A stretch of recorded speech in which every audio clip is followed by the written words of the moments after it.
domingo passado nós falamos sobre 3 usos do dinheiro que Deus quer para nós. Deus quer que nós gastemos nosso dinheiro, essa é a parte boa. Deus quer que nós guardemos nosso dinheiro, essa é a parte difícil.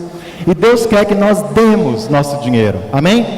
Então, 3 usos que a gente encontra nas Escrituras, que devem guiar a maneira como nós gastamos, como nós usamos o dinheiro que Deus nos confia: guardar, gastar e dar. E a gente também falou sobre, dando nosso dinheiro, como a gente deveria dá-lo. A gente explicou que como nós não vivemos mais sob o testamento antigo, nós não somos mais obrigados a dar 10% das nossas ofertas. Com isso, eu não quero dizer, irmãos, que o valor de 10% não seja útil para nós. Todo o Velho Testamento é útil para nós. E para a maioria de nós que vivemos num contexto religioso, o valor de 10% vai ser útil, vai ser um referencial que a gente vai usar. Então, você pode continuar dando 10% se você quiser. Se você quiser entender esses princípios mais profundamente, eu aconselho que você leia no Manual do Discípulo da nossa igreja, na página 84, tem um estudo sobre o Velho Testamento e o Novo Testamento. Pegue esse estudo, página 84 do Manual do Discípulo, e estude isso em seus tempos com Deus. Crie convicções sobre isso. Não vá contra a sua consciência. Se você acha que você deve dar 10%, dê 10%. Não faça algo só porque outra pessoa está chamando você a não fazer. E eu não estou chamando ninguém a dar menos que 10%. O que eu quis explicar foi de que, biblicamente, nós estamos debaixo de uma nova aliança. E nós estudamos quais são as características que devem nortear a nós quando nós damos nossas ofertas. Nós devemos dar com alegria, convictos no coração de que queremos entregar aquilo para Deus. Nós devemos dar com sacrifício. Deve custar algo para nós as nossas ofertas. E também nós devemos dar com confiança. Ou seja, devemos dar acreditando que Deus honra aquele que dá, aquele que pensa nos outros e não só em si mesmo. Amém? Hoje nós vamos falar a partir do ponto que nós paramos domingo passado. Como a igreja do Novo Testamento usava o dinheiro que era dado para as ofertas. Nós entendemos que as ofertas não são dadas com o propósito de pagar contas. A nossa oferta é dada para nós adorarmos a Deus. Mas a utilidade dessa oferta é suprir necessidades do povo de Deus. Amém? E era isso que a igreja lá no Novo Testamento fazia. Vamos ler em 1 Coríntios 16, nos versículos 1 ao 2. 1 Coríntios 16, do 1 ao 2. No Novo Testamento, o uso mais frequente das ofertas dos irmãos era para ajudar as pessoas pobres. E não principalmente as pessoas pobres da própria igreja. Eram para ajudar pessoas pobres de outras igrejas. Aqui em 1 Coríntios 16, versículo 1, a Bíblia fala assim: quanto à coleta para o povo de Deus, façam como eu ordenei às igrejas da Galácia. No primeiro dia da semana, cada um de vocês separe uma quantia de acordo com a sua renda, reservando-a para que não seja preciso fazer coletas quando eu chegar. E aí, numa carta subsequente que Paulo escreve à igreja de Corinto, provavelmente uma 3ª ou 4ª carta, mas a segunda da Bíblia, ele fala em 2 Coríntios 8, nos versículos 13 e 14. Nosso desejo não é que outros sejam aliviados enquanto vocês são sobrecarregados, mas que haja igualdade. No presente momento, a fartura de vocês suprirá a necessidade deles, para que, por sua vez, a fartura deles supra a necessidade de vocês. Então, haverá igualdade. Então a gente vê como Paulo estava coletando ofertas para suprir necessidades de irmãos pobres em outra cidade. Esses irmãos daqui, de Jerusalém, da Judéia, muitos deles, talvez a maioria deles, não eram nem conhecidos pelos irmãos de Corinto. Mas sabe, no primeiro século, a igreja era verdadeiramente um movimento mundial. E nós fazemos parte de um movimento assim, irmãos. Que incrível a gente poder participar de algo que está acontecendo ao redor do globo. Que incrível a gente poder participar de necessidades que acontecem em outros lugares. E a gente saber que há pessoas unidas no mesmo espírito, no mesmo propósito, em quase todas as nações do mundo. Que privilégio, não, que a gente tem de participar e de ver algo assim. Os irmãos do Novo Testamento, eles também ofertavam para suprir necessidades locais do povo de Deus. Havia necessidades da própria igreja, da própria congregação, e eles ofertavam para suprir essas necessidades. Em 1 Timóteo 5, nos versículos 9 e 10, a gente tem um exemplo disso acontecendo. 1 Timóteo 5, versículos 9 e 10, fala o seguinte: nenhuma mulher deve ser inscrita na lista de viúvas, a não ser que tenha mais de 60 anos de idade, tenha sido fiel a seu marido e seja bem conhecida por suas boas obras, tais como criar filhos, ser hospitaleira, lavar os pés dos santos, socorrer os atribulados e dedicar-se a todo tipo de boa obra. Acredita-se que essa lista de viúvas era uma lista de mulheres viúvas que recebiam sustento da igreja. E por isso Paulo fala, olha, não coloque viúvas jovens, porque elas podem se casar. Se essa viúva tem familiares, os familiares precisam assumir o ônus disso primeiro. Mas caso tudo mais fale, é responsabilidade nossa suprir as necessidades do povo de Deus local, que não tem onde recorrer, não tem para onde ir. Quando os irmãos viam uma necessidade na igreja, eles iam diretamente suprir aquela necessidade. Eles não ficavam esperando um líder intervir, ou um programa da igreja acontecer, para poder suprir necessidade. Ele ia, pegava o dinheiro do bolso, ou achava quem tinha dinheiro no bolso, e ia ajudar. E esse deve ser o nosso espírito, irmãos. A gente vai falar aqui sobre os gastos da igreja, e a gente de fato reserva 3% das nossas ofertas coletivamente para ajudar os necessitados e quem passa por necessidades pontuais no nosso meio. Mas isso não é suficiente e não deveria só vir desse fundo. A gente deveria suprir, ajudar irmãos que têm dificuldades na condução, que têm dificuldade com outras áreas básicas da vida no nosso meio. Amém? A igreja também usava o dinheiro para sustentar pessoas que trabalhavam para a igreja local. Olha lá em 1 Timóteo 5, nos versículos 17 e 18. A igreja usava dinheiro para sustentar homens e mulheres que trabalhavam para a igreja local. Os presbíteros que lideram bem a igreja são dignos de dupla honra, especialmente aqueles cujo trabalho é a pregação e o ensino. Pois a Escritura diz, não amordace o boi enquanto está debulhando o cereal, e o trabalhador merece o seu salário. Sabe, existia a necessidade espiritual no meio dos irmãos, assim como existe a necessidade espiritual no nosso meio. Essa necessidade espiritual demanda foco, demanda trabalho espiritual. Algumas pessoas, de fato, elas conseguiam ter empregos seculares, elas conseguiam trabalhar fora e ainda assim suprir as necessidades do povo de Deus, em termos de trabalho, em termos de foco. Mas não eram todas as pessoas que conseguiam fazer isso.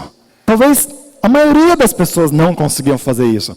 Há alguns entre nós aqui que podemos e devemos até sonhar em ter empregos tão bons que a gente trabalha pouco, ganha o suficiente e pode se dedicar a suprir as necessidades do povo de Deus. E esse é um ótimo alvo para vários de nós. Mas há alguns aqui entre nós que não vão conseguir fazer isso.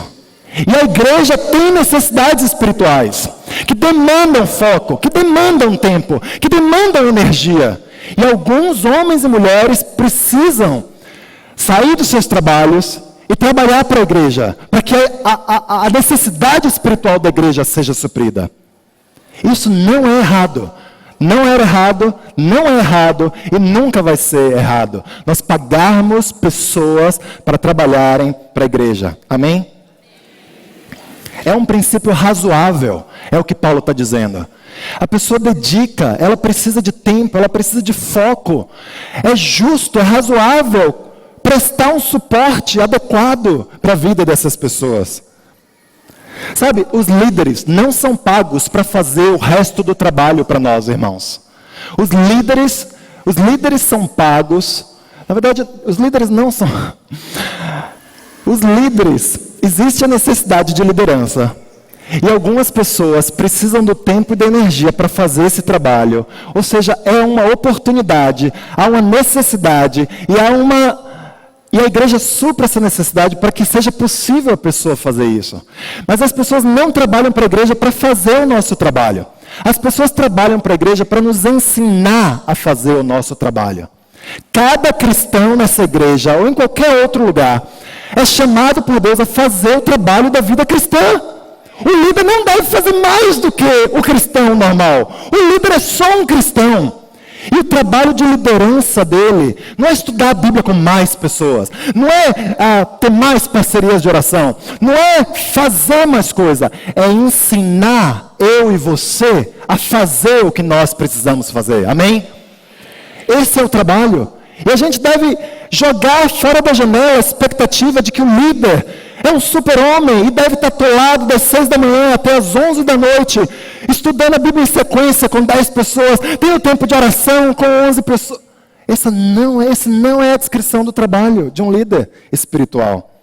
E a gente também precisa entender, irmãos, que da mesma forma que um líder espiritual não é melhor inerentemente do que qualquer irmão, ele também não é pior. Amém. Quem está lá limpando os banheiros, quem está cuidando da nova geração, está fazendo um trabalho que vale tanto quanto quem está aqui, pregando, organizando, é verdade. Mas quem está pensando no todo, quem está levantando pessoas, quem está treinando irmãos e irmãs, faz um trabalho tão importante quanto o irmão que está lá cuidando dos carros, quanto o irmão que vem limpar o chão desse local. E a gente não deve ir para um outro extremo, de achar que quem está ali na frente é o bombom, que está na boa, enquanto tem um monte de gente trabalhando duro. Isso não é bíblico. Nós todos somos iguais aos olhos de Deus, fazemos trabalhos de natureza diferentes. Todos nós precisamos ter o coração de servos, que é a única coisa que nós somos. Hoje você está limpando o banheiro, hoje eu estou pregando aqui, amanhã eu vou limpar o banheiro, e talvez você vai fazer outra coisa que exija mais liderança espiritual. Sabe, cargo e funções na igreja não são vitalícias. A gente exerce hoje e se Deus quiser, a gente faz amanhã. Mas uma coisa que é vitalícia é que somos discípulos de Jesus, amém? E a gente deve entender, irmãos, que trabalhar para a igreja e receber dinheiro da igreja não estraga o caráter de um homem de Deus. Às vezes a gente pensa, não, o ideal seria que não recebesse nada e ainda assim fizesse todo o trabalho. Isso não é razoável. Nós precisamos esperar de quem recebe, de quem não recebe, que faça o trabalho porque ama Deus, que faça o trabalho porque é chamado por Deus. Mas nós precisamos nos convencer em nossos corações de que essa é uma expectativa de Deus, que haja aqui em nosso meio pessoas que trabalham para a igreja. E que isso não é nem bom, nem ruim, é só o que é. Mas o fato é, pessoas trabalhavam para a igreja, hoje pessoas trabalham para a igreja. E provavelmente sempre vamos ter pessoas trabalhando para a igreja. Por fim, a igreja utilizava o dinheiro da oferta para sustentar missões. Em Atos 18, no versículo 1. Um copinho d'água. Atos 18, versículo 1, fala assim. Depois disso, Paulo saiu de Atenas e foi para Corinto. Ali, encontrou um judeu chamado Áquila, natural do Ponto, que havia chegado recentemente da Itália com Priscila, sua mulher, pois Cláudio havia ordenado que todos os judeus saíssem de Roma. Paulo foi vê-los e, uma vez que tinham a mesma profissão, ficou morando e trabalhando com eles, pois eram fabricantes de tendas. Todos os sábados ele debatia na sinagoga e convencia judeus e gregos. Depois que Silas e Timóteo chegaram da Macedônia, Paulo se dedicou exclusivamente à pregação, testemunhando aos judeus que Jesus era o Cristo. Ou seja, o grande apóstolo Paulo, às vezes tinha que trabalhar no emprego secular.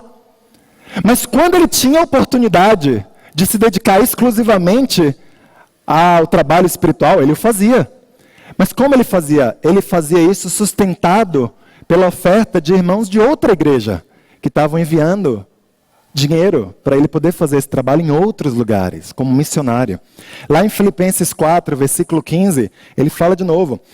Filipenses 4, versículos 15 e 16.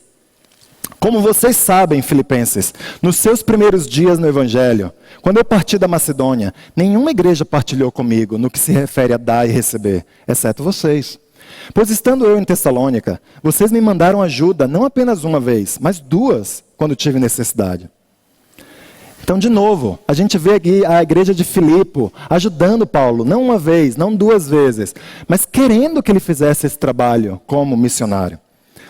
E sabe, irmãos, essas não são as únicas áreas, possivelmente não são as únicas áreas onde a igreja gastava o dinheiro das ofertas. São as únicas áreas que a gente vê mencionadas na Bíblia. Mas a igreja possivelmente podia gastar, ou talvez tenha gastado dinheiro em outras áreas. E sabe, aqui em São Paulo, como nós não nos reunimos somente na casa dos irmãos, como era o caso nos primeiros séculos da igreja cristã, a gente tem despesas com esse local, porque a gente quer se reunir aqui nos domingos, todo mundo junto. E para a gente conseguir se reunir como uma só igreja, a gente teve despesas para fazer esse local ficar decente para o nosso culto de adoração. E eu queria mostrar para vocês as finanças por trás da reforma e as finanças por trás das nossas despesas locais como igreja. Eu vou sair daqui da frente para não atrapalhar. Mas sabe, essa é a nossa tabela de reforma desse local. Eu sei que a letra está um pouco pequena, mas foi o máximo que eu consegui colocar. E esses dados estão disponíveis. Qualquer um que queira ter acesso a essas tabelas, esses números, pode entrar em contato comigo, com qualquer um dos ministros, com o Ronaldo na administração. Nós queremos lutar para ser o máximo transparente sobre o que está acontecendo aqui na área administrativa. Nós gastamos com projetos arquitetônicos, hidráulicos, elétricos, de combate a incêndio, laudo de avaliação estrutural, aprovação de bombeiros e prefeitura, R$75 mil. Isso é o dinheiro pago a pessoas para fazerem projetos e para irem atrás das autoridades para nos darem os alvarás e as licenças de funcionamento para nós nos reunirmos aqui com pessoas. A execução dessa obra, material e mão de obra, custou R$483 mil. Os equipamentos e os materiais permanentes, como essas luzes, esse projetor, cadeiras, esse ventilador, caixas de oferta, alarme e outras coisitas, custaram R$57 mil. O total, R$616 mil. A gente obteve um contrato, um desconto no contrato, justamente porque a gente ia fazer uma reforma que ia beneficiar o local. E eles nos deram um desconto de R$320 mil, diluído em 16 meses. 16, 18, bem. 20 mil por mês, até chegar em 320 mil. Então o saldo, ou seja, o valor que nós como igreja desembolsamos para pagar essa reforma foi R$296 mil. A duração mínima do contrato foi assinado como sendo 60 meses. E aí a gente pode fazer uma continha básica para ajudar a gente a diluir esse custo. Em 60 meses, é como se a gente estivesse pagando R$5 mil por mês para estar aqui nesse local, em termos de custo de reforma. Amém? Então, a gente somou todos os custos, a gente diminuiu o desconto que a gente recebeu de 320 mil, deu o total de 300 mil, e fazendo uma diluição em 60 meses, é como se a gente tivesse pagado 5 mil por mês. A gente, na verdade, pagou tudo já, mas o custo mensal dessa reforma para a igreja foi de R$5 mil. Eu quero enfatizar que, embora esses números sejam grandes para todos nós, nós estamos gastando menos com despesas de local de culto hoje do que nós gastávamos quando estávamos reunidos em 10 setores diferentes na igreja de São Paulo. E esse é o dado que a gente precisa ter em mente. Eu vou mostrar aqui, próxima tabela. Aqui conseguiu ficar maior.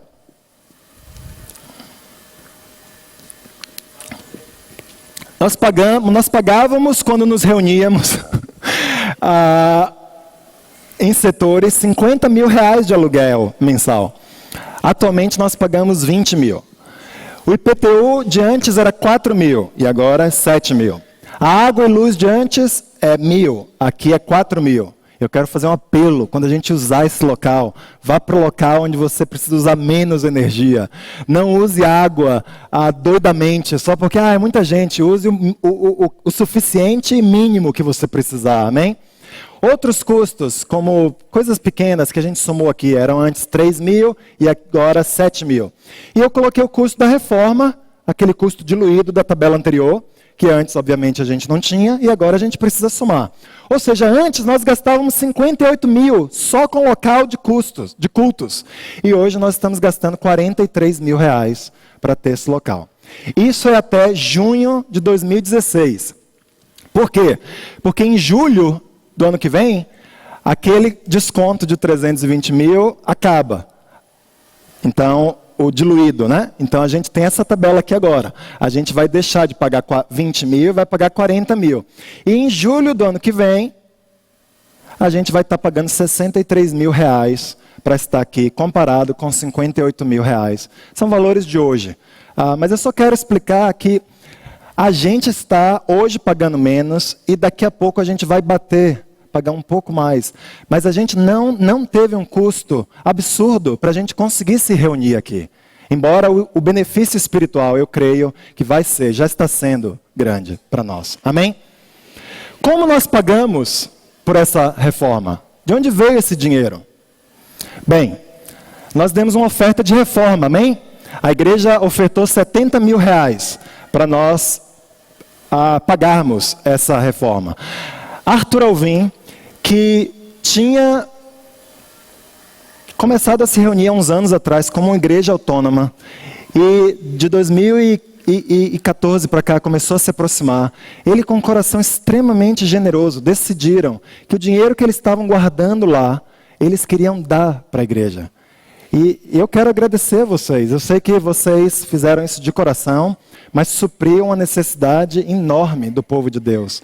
E pensar que vocês estavam voltando, querendo se aproximar, e a obrigação era toda nossa de amar e abraçar vocês. E vocês fizeram o inverso. Vocês falaram, a gente quer abraçar e dar um beijo em vocês. E eu quero muito agradecer o coração de vocês.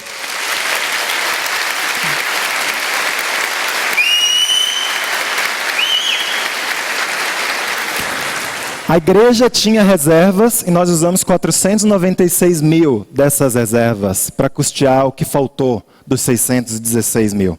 Então essa foi a maneira como nós custeamos a reforma. De onde vieram essas ofertas, essas reservas? Eu vou falar daqui a pouco. Mas antes disso, eu quero falar para vocês hoje quais são as reservas da igreja. Quanto dinheiro a igreja tem na conta bancária dela. Em oferta especial de setores, nós temos 296 mil. Eu quero ressaltar, irmãos, que esse dinheiro não pertence à igreja de São Paulo. Setores, e nós vivemos separados como setores, especialmente depois de 2003, por 10 anos. Setores deram ofertas específicas para um fim. Alguns quiseram comprar um local. Na verdade, a maioria era oferta para comprar um local. Um setor em especial deu muito dinheiro para comprar o local, porque queimava no coração deles o sonho de ter um local. Isso não é nem certo nem errado. Mas o que a gente precisa entender é que dinheiro é sagrado para Deus. E quando a gente pede dinheiro para algo, a gente já errou com isso no passado, e nós não vamos fazer isso de novo. Quando a gente fala para os irmãos, nós vamos dar dinheiro para isso, e os irmãos dão dinheiro para isso, nós, como liderança e como igreja, precisamos respeitar o fim para o qual aquele dinheiro foi dado. Então, os irmãos deram dinheiro para fins específicos. E só esses irmãos poderiam dizer, tudo bem, pode usar para outra coisa. Então, esse dinheiro daqui não pertence à coletividade da igreja de São Paulo. Amém? Pertence aos setores que deram dinheiro para os fins específicos. Mas esse dinheiro está lá na conta da igreja. E nós precisamos saber que ele existe e entender que o fim dele, embora seja espiritual, não é compartilhado na coletividade. A igreja de Campinas se tornou uma igreja autônoma em janeiro desse ano e eles nos pediram o favor de administrar as contas deles por mais um ano, enquanto eles se organizavam. Então tem lá na igreja de São Paulo 7 mil que pertencem à igreja de Campinas. A gente tem ofertas de missões coletadas esse ano, para serem usadas no ano que vem, no valor de R$8 mil. E nós temos um saldo de retiro, de pessoas que estão pagando por retiro, ou saldos pequenos que ficaram de retiros passados, de R$23 mil. Esses dinheiros não pertencem à coletividade da igreja. Nós precisamos entender isso. E a igreja tem R$78 mil de saldo real. Esse é o dinheiro que pode ser usado pela coletividade. Bem,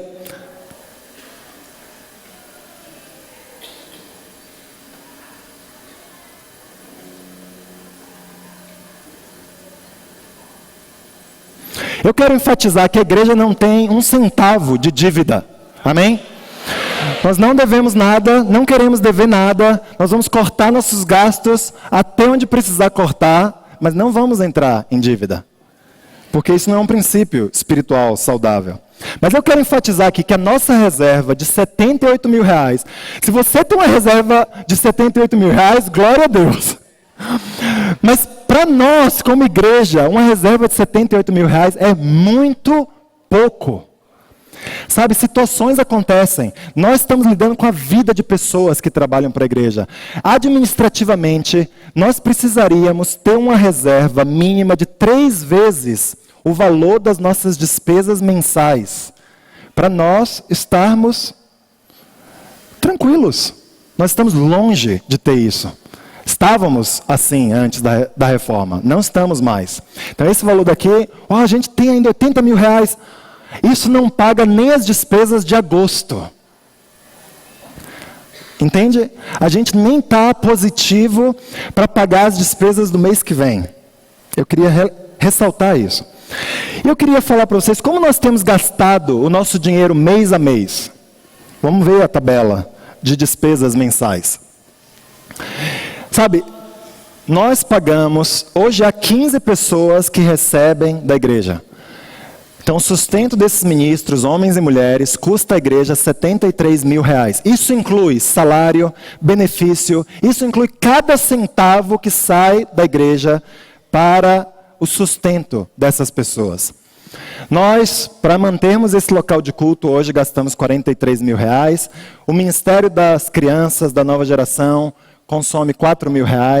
Nós reservamos 3% das nossas ofertas para ajudar irmãos com necessidade. E isso custa à igreja R$3 mil.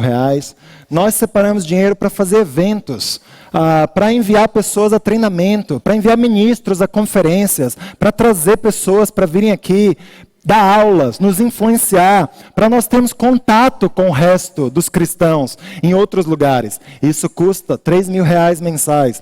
O escritório, mais as despesas administrativas, custam R$8 mil por mês. Mensalmente nós gastamos R$134 mil por mês. Isso é 5 mil a mais do que nós estamos coletando como oferta. Eu queria antes de mostrar o que vai mudar nessa tabela, ressaltar que 6 irmãos desses 15 irmãos estão no processo de deixar de trabalhar. Na verdade, já deixaram de trabalhar para a igreja. E eles, como moralmente, nós somos corresponsáveis pela vida desses irmãos. Nós concordamos com os conselheiros, com os líderes os conselhos diante dos setores, de que nós iríamos pagar 12 meses de salário para esses irmãos, porque são todos irmãos que trabalharam por pelo menos 12 anos para a igreja. E a gente pensou, 1 mês para cada ano trabalhado, como o FGTS faz, que era o mínimo de dignidade com que a gente podia ajudar esses irmãos a irem e voltarem ao mercado de trabalho por tudo que eles fizeram e continuam fazendo pela igreja. Amém? Então não estamos prestando nenhum favor a esses irmãos. É nossa obrigação fazer isso para ajudá-los. Mas sabe de onde está vindo o dinheiro para tudo isso? E eu quero mostrar aqui as nossas ofertas mensais. Em São Paulo, nós ofertamos de janeiro a junho desse ano uma média de R$109 mil por mês. Certo? 109 mil por mês, na média. A Flórida, já pelo menos 2 décadas, talvez quase 2 décadas, nos enviam dinheiro, nos ajudam a sermos sustentados. Hoje essas ofertas que a Flórida enviam, e essas ofertas têm diminuído ao longo do tempo, mas ainda hoje nós recebemos R$19 mil mensais da Flórida para o nosso sustento. Isso engloba a igreja de Miami, onde o João Reus, o João Porta está, e várias outras. São 9 ou 10 igrejas na Flórida que nos enviam dinheiro para nos ajudar a sustentar. E irmãos que amam muito essa igreja concordam ou de vez em quando depositam dinheiro na nossa conta como oferta, porque querem nos ajudar. E aqui a gente tem nossas despesas de 134 mil e nossas ofertas, que no total dão 129 mil, mesmo com a ajuda de fora. Nós ainda estamos 5 mil negativo por mês. Eu quero enfatizar, nós não estamos devendo 5 mil por mês, porque nós temos uma reserva que atualmente ainda cobre esse valor. Mas essa oferta vai acabar, amém? Se continuar assim. Mas não vai continuar assim. Eu quero falar com relação à ajuda que as igrejas na Flórida têm nos enviado. Quão agradecidos nós somos, amém? Esses irmãos têm nos dado muito mais do que dinheiro. Eles vieram, eles plantaram essa igreja, eles amaram nossas vidas, eles passaram pelas tribulações junto conosco. Eles estavam lá e estão lá, torcendo e orando e querendo nos ajudar em todas as situações pelas quais a gente passa. Mas há algo sobre o relacionamento, quando alguém cresce, quando alguém se torna adulto, que clama dentro de nós, dizer, está na hora de eu ser só seu amigo agora. Você vai ser meu pai, mas eu quero ser um adulto responsável por minhas próprias decisões. Irmãos, essa hora chegou, amém? Chegou a hora da gente ter uma gratidão imensa pelas igrejas da Flórida, mas da gente dizer para eles, muito obrigado por tudo que vocês fizeram por nós. Mas de agora em diante, eu vou tirar do meu bolso e vou pagar por minhas próprias despesas, amém? Isso é hombridade, isso é responsabilidade, isso é fé. E chegou a hora de nós fazermos isso. Mas se sustentar tem um preço. E eu quero mostrar aqui a situação hipotética da igreja em julho do ano que vem. Se nós... Na verdade, eu preciso comunicar para você que nós já comunicamos às igrejas da Flórida que a partir de janeiro de 2016, pela fé, nós não vamos mais receber o sustento deles. Nós tomamos essa decisão, ministros e vários outros líderes da igreja, pela fé de que é isso que nós queremos. De que vai custar, mas isso vai nos ajudar a crescer na nossa fé. Que isso vai nos levar a outro nível. Nós queremos ser amigos, nós queremos ser influenciados, mas nós também queremos influenciar. Nós queremos estar de pé a pé com as pessoas. E não é como se hoje nós não estivéssemos, porque a gente recebe dinheiro. Mas qualquer pai sabe aqui, o nível de respeito que vem quando seu filho decide que agora eu vou voar solo. Eu vou me sustentar, eu vou cuidar da minha própria vida. Mas se nós não fizermos nada sobre nossa situação financeira, essa é a situação hipotética de julho do ano que vem aqui em São Paulo. Vai aí, DJ. Nós continuaríamos dando 109 mil por mês, não temos mais as ajudas da Flórida, aqueles irmãos lá, queridos, continuam dando os R$1.000, e a gente tem uma diferença de R$19 mil. Ou seja, com as nossas reservas de hoje, em 4 meses, aí a gente correria o risco de entrar em problemas. Além de tudo isso, nós ainda temos questões a serem resolvidas aqui. A turma que senta aí do meio lá para o finzão, está feliz com o barulho da nova geração? Não. Eles estão felizes com o nosso barulho aqui embaixo? Não. Nós precisamos isolar acusticamente essa área. Isso é um projeto que vai custar R$40 mil. A mídia Alguns irmãos que sentam lá no fundo, conseguem ver o que está passando aqui na tela? Não. Talvez você consiga, mas não todos conseguem. A gente precisa instalar um monitor de televisão ali atrás, outro aqui do lado. Nós precisamos comprar algumas cadeiras adicionais para nós mudarmos a configuração ainda aqui desse salão. Isso vai custar, essa mídia, R$20 mil para nós fazermos. Alguns irmãos, vários irmãos já entraram aqui nesse local e falaram, puxa, que lindo, mas é tão seco. Eu preciso botar uma plantinha, um banquinho. Incrível! Há irmãos que estão falando, eu faço o trabalho de graça. Mas mesmo o banco tem custo. Você comprar planta, achei que planta era tão barato. Há um custo de R$7 mil para nós fazermos um projetinho básico de jardinagem aqui ao redor do nosso salão.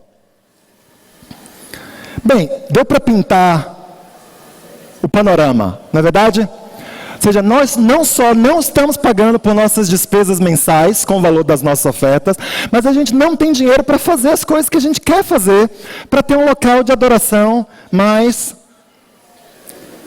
apropriado. Irmãos, nós somos livres para fazer o que nós queremos fazer com nossas ofertas, amém?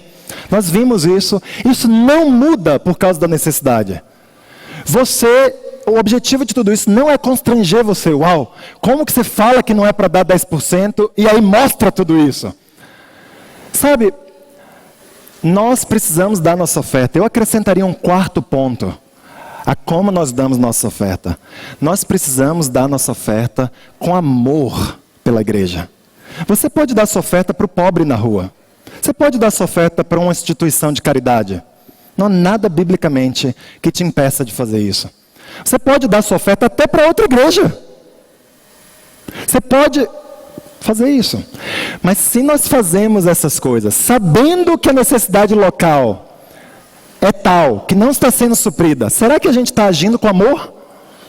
Será que a gente está realmente se importando com o todo? Ou será que a gente está jogando os braços para o alto e falando, não é meu problema? Mas sabe, essa situação daqui é problema de cada um de nós. E se a gente não tiver no coração o amor para orar e para buscar soluções para resolver isso, o todo vai sofrer. Sabe, a título de exemplo, se cada irmão dessa igreja, hoje nós somos em 1.200 membros, se cada irmão dessa igreja decidisse dar R$15 a mais na sua oferta por mês, R$15, nós supriríamos esses R$20 mil que estão faltando. Obviamente, alguns aqui não podem dar R$15 a mais. É verdade. Alguns aqui podem dar muito mais do que R$15 a mais na sua oferta. O que eu estou dizendo é que não está faltando tanto para a gente. E eu nem estou colocando aqui, sabe, nós vamos crescer numericamente, amém? Não há dúvida alguma sobre isso, de que onde há pessoas buscando a Deus unidas e lutando por isso, Deus vai abençoar com crescimento numérico. Nós vamos ser 1.300, 1.400, 2.000 daqui a pouco. A gente vai precisar de poucas, mas algumas pessoas a mais trabalhando para a igreja. A gente quer ajudar nossos jovens, nossos solteiros, nossos universitários, nossos casamentos. Isso custa dinheiro. Eu nem estou falando dessas coisas. Eu estou falando só sobre a gente nivelar os gastos mensais. E se a gente começa a dar 20 mil a mais por oferta por mês, a gente não só paga pelos projetos que a gente quer fazer, não só a gente aumenta a nossa reserva e a gente se prepara para julho do ano que vem, a gente está numa situação tranquila. Falou, a gente tem o dinheiro para pagar por nossas próprias despesas. Amém? Mas, irmãos, eu quero terminar com essa parte, porque eu não quero deixar todo mundo deprimido aqui. Não só nós precisamos suprir as necessidades locais, nós não queremos ser uma igreja que pensa só em nós. Não é verdade? Nós não temos isso no nosso DNA. Desde que fomos plantados, a gente queria mandar missões, a gente queria ajudar outras pessoas, a gente queria ir a outros lugares. E nós queremos e continuamos a querer fazer essas coisas. Não podemos só dar dinheiro para agora a gente paga nossas contas. E as outras igrejas? E os outros locais que ainda não têm igreja? Pelo menos não do nosso movimento, e não há nada contra igrejas de outros lugares. Mas nós queremos uma igreja ligada a nós em todos os lugares, amém? Nós queremos influenciar, que outros influenciem também, mas nós também queremos. E vamos fazer isso. Sabe,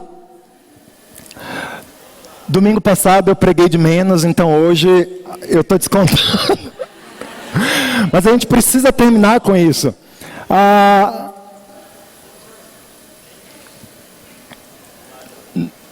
2 anos, em uma das reuniões do Conselho do Brasil, o Conselho do Brasil é um grupo de representantes das igrejas do Brasil que se reúnem por Skype a cada 2 semanas e presencialmente 2 vezes por ano.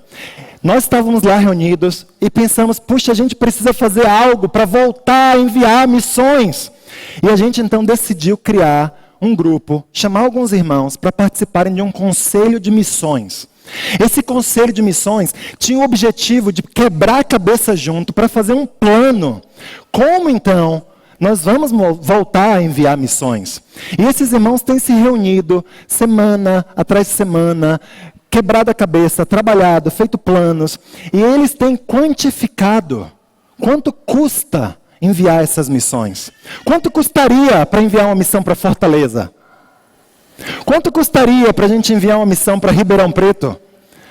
Quanto custaria para a gente fortalecer algumas igrejas que hoje não estão fortes no Brasil? E que a gente precisa e quer ajudar. E eles querem, estão pedindo por ajuda também.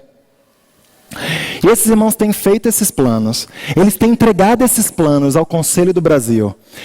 E recentemente o Conselho do Brasil decidiu que nos próximos 2 anos nós queremos nos concentrar em enviar 3 missões no Brasil.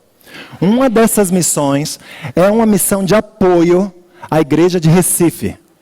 Nós queremos enviar um casal para a nossa querida igreja de Recife, para ajudar eles. Eles estão bem, eles estão firmes na graça de Deus, mas eles querem ajuda e nós queremos ajudar. E a gente quer enviar ajuda para eles. Além dessa missão de apoio para Recife, nós gostaríamos de plantar 2 novas igrejas. E ver o que Deus faz. O homem faz os planos. Deus diz amém ou não. Mas sem planos, Deus também não gosta. Porque o plano revela a nossa fé, revela o nosso desejo, a nossa vontade de fazer algo. Mesmo que Deus diga não, não é por aqui, é por ali. Amém, Deus. A gente vai por ali. Mas não fazer planos é terrível. E a gente tem planos de enviar 2 novas missões. Nós queremos enviar uma missão até 2017 a Fortaleza. Nós queremos enviar uma missão um pouco diferente, talvez uma missão mais jovem, estudantil, para Ribeirão Preto. Sabe, o Nordeste, só título de exemplo, o Nordeste tem 50 milhões de pessoas. São Paulo, o estado de São Paulo, tem 44 milhões. Ou seja, a gente precisa ir para o interior também. Mas sabe quanto vai custar essas missões, de acordo com o Conselho de Missões? Vamos lá. A missão para Recife custaria, bem conservadoramente, R$100 mil por ano. A missão para Fortaleza custaria por volta de R$200 mil por ano. Eu não estou dizendo que Deus não pode plantar igrejas do jeito que Ele quiser. Ele pode fazer o que Ele quiser. Mas da maneira como nós queremos fazer e da maneira como nós temos um pouco mais de experiência de fazer, esses são os custos levantados pelo Conselho de Missões. A missão para Ribeirão Preto, talvez por ser uma missão estudantil, poderia nos custar por volta de R$60 mil por ano. Sabe, no total nós temos um custo, e esses dados estão abertos, irmãos. Na verdade, eu ficaria extremamente feliz de dar essas planilhas para vocês verem os números, como que chegou-se a esses valores, você sugerir, você participar. Isso precisa ser algo que nós colocamos no coração para que aconteça, amém? Mas sabe, como nós não vamos receber pela fé mais o dinheiro da Flórida a partir de janeiro, nós comunicamos isso para eles e nós pedimos já para eles, olha, nós não queremos mais receber em São Paulo, porque a gente vai fazer quase 30 anos de cristãos, mas a gente gostaria de receber o dinheiro para ajudar a plantar novas igrejas. E eles estão falando, nós não queremos deixar de ajudar vocês, nós precisamos ajudar também. Então, plantar novas igrejas? Ótimo! a gente fica mais contente ainda, que vocês estão crescendo e que o dinheiro vai ajudar novas pessoas. E eles então decidiram que o dinheiro que nós recebíamos até dezembro desse ano vai ser enviado para o Conselho de Missões. E isso vale R$180 mil por ano. Ou seja, do custo que a gente teria com essas 3 missões, de 360 mil, metade já está prometido pelas igrejas da Flórida. Isso nos deixa com o resto de 180 mil. E aí eu pergunto para vocês, irmãos, nós somos coletivamente quase 2.000 discípulos no Brasil. Nós não podemos levantar 180 mil de missões? Será que a gente não pode fazer isso? Eu creio que nós podemos. Eu creio que vale o sonho de dar para que outras pessoas conheçam a Deus também.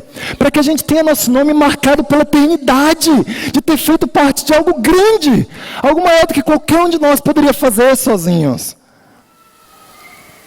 Sabe, nós não podemos fazer isso sem sermos responsáveis com nossas despesas locais. Isso seria uma espécie de hipocrisia. Eu vou dar muito dinheiro para as missões, mas eu nem pago minha despesa local. Não dá para fazer isso. Mas eu tenho fé, irmãos, de que nós vamos voltar a sonhar novamente, amém? De que dinheiro para as causas de Deus vale mais do que comprar um carro novo. Vale mais do que o sonho da casa própria. Vale mais do que andar com roupa chique ou ter o celular do ano. Vale mais do que qualquer sonho desse mundo. Essas coisas não são em si erradas. Mas sabe o que nós precisamos aqui em São Paulo? Nós precisamos sonhar de novo. Nós precisamos acreditar de novo que Deus vai fazer milagres, vai fazer impossível. Também é hora de nós começarmos a pensar quem vai nessas missões. Porque o dinheiro é um dos problemas. A liderança e as pessoas dispostas a irem é o outro problema. Eu quero terminar aqui, na verdade quero ler 2 escrituras. Em Atos 13, por favor, me acompanhe. Atos 13, nos versículos 1 a 3.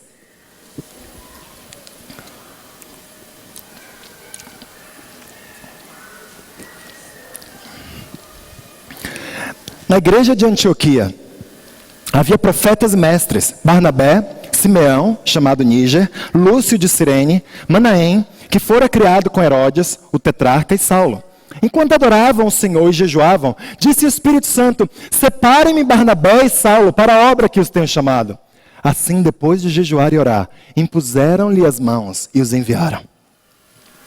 Sabe, eu sonho de ver nesse palco daqui, o grupinho de 3, 5, 7, 10, não sei quantos, sobre os quais nós vamos impor nossas mãos, literal ou não literalmente. Vamos dar nossa bênção e vamos falar: irmãos, nós vamos enviar vocês de novo. Nós vamos separar vocês para irem, para pregarem aos povos que ainda não te conhecem. Sabe, nós queremos tanto fazer isso, que domingo que vem, eu quero chamar cada discípulo nessa igreja que sonha em ir a uma missão, a estar 9 horas aqui, para nós conhecermos uns aos outros.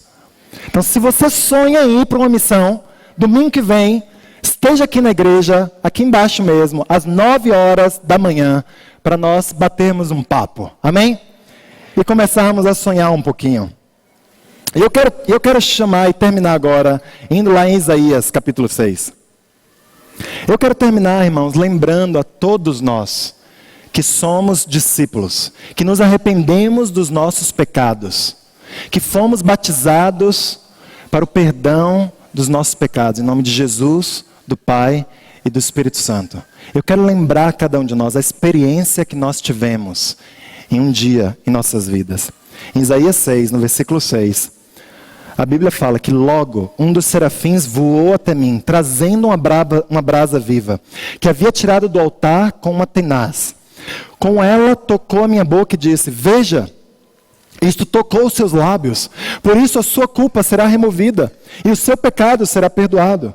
Então ouvi a voz do Senhor conclamando: quem enviarei? Quem irá por nós? E eu respondi: eis-me aqui. Envia-me a mim. Sabe, todos nós demos esse passo. Um dia Deus chamou a nós, falou: eu quero enviar você. E nós falamos para Deus: envia-me a mim. E é hora de nos levantarmos de novo e dizer: envia-me a mim, Deus. Alguns vão se mudar de São Paulo para ir para essas missões.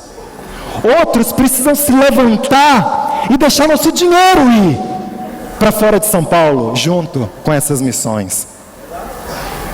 Mas todos nós, nesse dia, vamos dizer juntos: é isso aí, Deus. Eu me levantei e o Senhor está me enviando.